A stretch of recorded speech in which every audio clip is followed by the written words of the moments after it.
forms. So going into user management, this is another very key concept when it comes to managing a user in ServiceNow. Because there are, as we talked, there are multiple users. We need to have dedicated users for specific activities. We need to have, assign them to a group. Let's say if they are, again, coming back to our example on the data service provisioning. So there could be a group who are field engineers. There could be a group who are, front-facing team. There could be a team who do, work on the tasks. There could be a group who does all the development activities. So I need to, differentiate these teams by creating multiple groups, assigning multiple, accesses to those groups, so that as and when they perform their activity, they can log into the instance and give their updates. Again, if they need to log in, first they need to have a user account. So let's quickly go ahead and create a user. This is for user dot list. So this is the table name, and if I do the table name dot log list, it will open me in a new tab. Again, if it is a capital list. But on a high level, if you want to play around with users, navigate to user administrator, and then users, it also opens you the same list view. So as you start working with ServiceNow, get comfortable with the table name so that you can easily navigate by just doing the table name dot list, and then it just opens you the list view of the entire table. Now, user creations are in most cases automated. So as and when the instance is procured, the first project that you'll be handling is populating the foundation data. So foundation data needs to be populated, and these foundation data involve users, groups, roles, any CI records, any company information. All those needs to be populated first. And this usually happens if you recollect any organization. If you log in 3 months once or 6 months once, you get a notification saying your Active Directory password is expiring. So one more key concept that we can implement in ServiceNow is integrating with any of the existing database. So I don't have to go ahead and insert each and every user's record.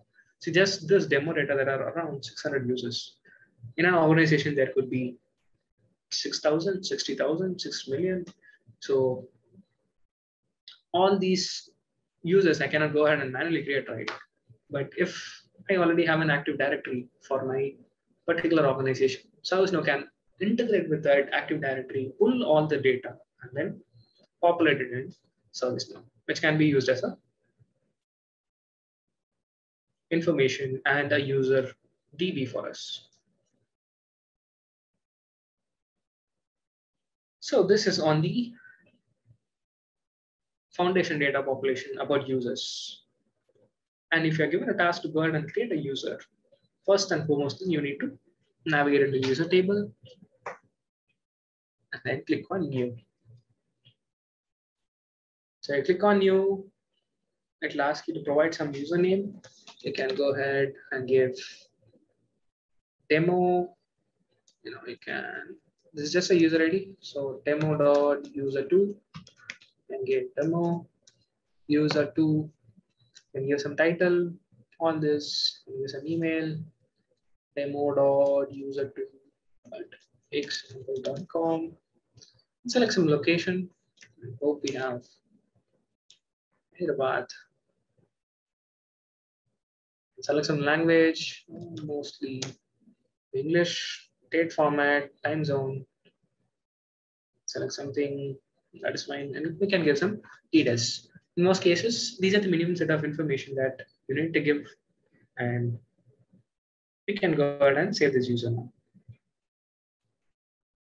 I'm sure that we have not created any password for this user yet. So in order to create a password, we have a set password option. So click on set password, click on generate, it generates a password for us. See the password, no harm in it. You can copy the password, save it somewhere for reference, and then click on save password. Observe that In the backend, it has saved the password and it is also set password reset to true. So what does it mean? The password that we have set is just for the one-time user for the user to log in.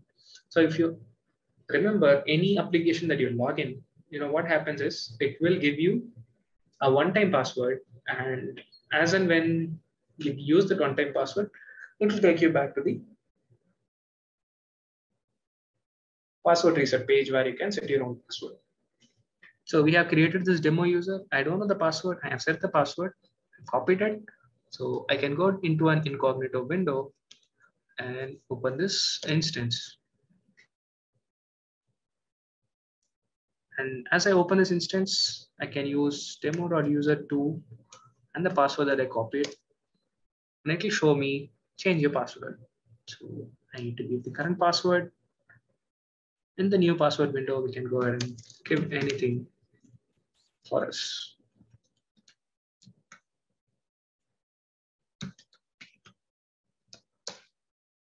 And this particular user, if you recollect, we have not given this user any role. So this particular user is assumed as an end user. So any user who does not have any role, they may not have much applications to work with. So see, there are only 5 or 4 applications that they have access to. And in most cases, they can only go ahead and request the plans. So if I have a plan as an internet service provider, they can open the portal and then request that plan. But let's go back to our window and give this user additional rules. And observe that password need reset is no longer checked because the user has already reset the password. So high level, this is about creating a user, setting the user, and providing the credentials. So now let's create a group called network engineers. So whenever you need to create or configure something, always go for user management and then group. But if you're comfortable with the table name, you can always go type in the filter navigator the table name.list and it will take you to a different window.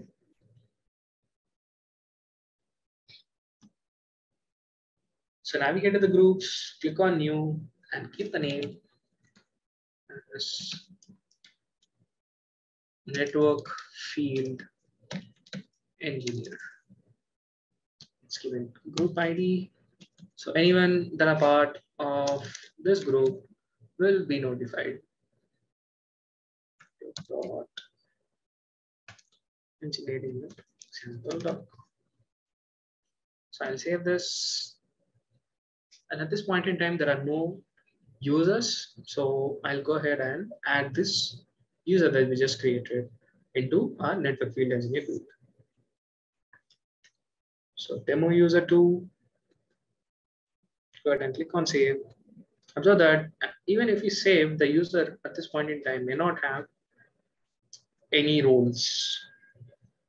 So user role assignment is happening based on what group this user is working in. So we can see that the user is part of this group and there are no roles yet.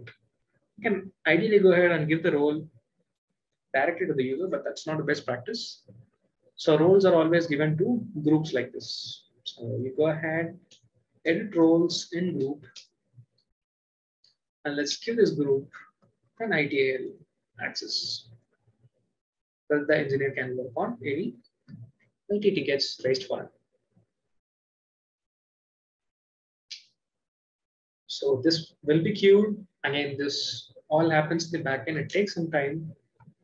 You can refresh and check as and when this is completed. So we can see the role is added to this group, and as and when the role is added to this group, all the users who are part of this group will actually get this role. There are no roles, and go ahead and refresh this window. And we can observe that there are 35 roles that are actually added. But on a high level, we have given only ITIL role, but why did this engineer get 35 as? If you look deep into the role, this role additionally contains multiple roles. And It's again cascading. So out of these 19 roles, one or two roles might contain multiple roles again. So all this is based on the hierarchy. So if one role is containing multiple roles, and all these multiple roles can have additional roles assigned on top of them. So anything that is related to ITL, all that role will be given to this instance.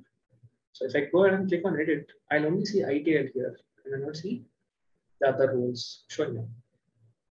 And again, we have not given the role based on the user definition. We have given the role based on the group definition, and that is the best practice always. So if you go ahead and click edit here, I'll only see ITL. The rest of the 35 roles are coming from the dependent roles. That is what we call it as content roles option. So now we can look back into our ITL user and just refresh this page.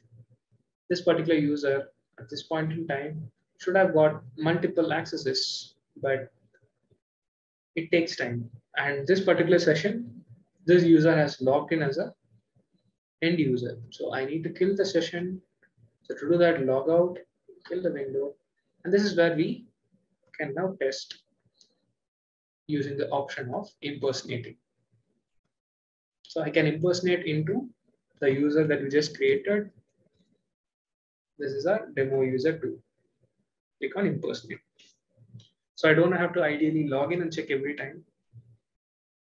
I can just easily impersonate and observe that now this user has a lot more application accesses provided to me as part of the ITL role that was assigned to this particular user. So now you can see all the incident tables because they are given an ITL level access. You can go ahead and end impersonation, and we can go back to being an admin to perform our next set of activities.